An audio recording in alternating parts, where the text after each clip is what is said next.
Ready start. सभापति महोदय, हमारे देश में गृह मंत्रालय और गृह मंत्री का कितना महत्व है, इसका अनुमान इसी से लगाया जा सकता है कि स्वतंत्र भारत में गृह मंत्रालय का भार सरदार पटेल ने स्वयं अपने कंधों पर लिया। सरदार पटेल का साहस, उनका उत्साह और उनकी बुद्धि तीनों ही हमारे गृह मंत्रालय के लिए आदर्श का काम कर सकती हैं, परंतु दुर्भाग्य से सरदार के पश्चात इन तीनों बातों में कुछ कमी आती हुई दिखाई देती है। उदाहरण के लिए एक ही बात मैं कहना चाहता हूँ। 1962 में जब हमारे देश पर चीन का हमला हुआ तो 14 नवंबर 1962 को हम सब ने इसी सदन में खड़े होकर एक प्रस्ताव पास किया था, जिसके शब्द थे, भारत की भूमि जब तक हम शत्रु से स्वतंत्र नहीं करा लेते तब तक हमारा यह संघर्ष बराबर जारी रहेगा, भले ही वह कितना ही लंबा क्यों ना हो।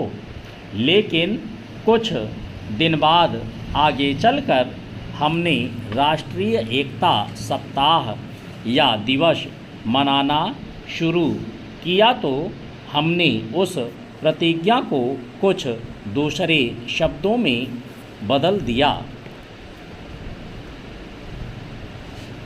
उस प्रतिज्ञा के शब्द थे, मैं अपने देशवासियों के संकल्प को दोहराता हूँ कि मैं अपने देश की स्वतंत्रता तथा एकता की रक्षा करूँगा,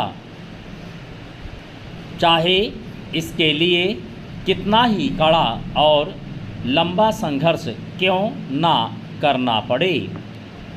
मैं राष्ट्रीय एकता तथा बल के लिए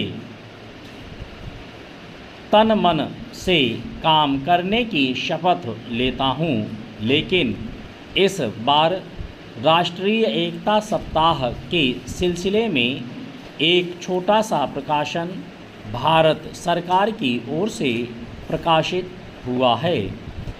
इस प्रकाशन में स्वयं इन्होंने लिखा कि 1962 में चीन द्वारा आक्रमण के बाद शपथ की भाषा में थोड़ा परिवर्तन कर दिया है और जो शब्द बदल दिए गए हैं उनको भी मैं सदन के जानकारी के लिए सुनाना चाहता हूँ।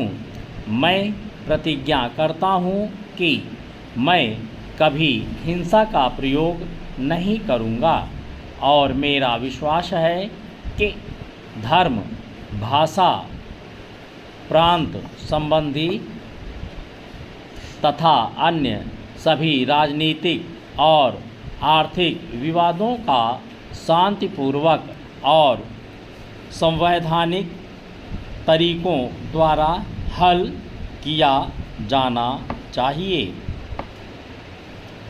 चेंज। अब मैं आपके माध्यम से जानना चाहता हूँ, 1962 में संसद में जो निर्णय किया था, क्या भारत सरकार अपने उस निर्णय से हट रही है? अगर सरकार अपने निर्णय से हट रही है तो जानकारी, यह जो सरकारी प्रकाशन आया है जिसके द्वारा 1962 की शपथ में परिवर्तन किया गया है, इसका आधार क्या है?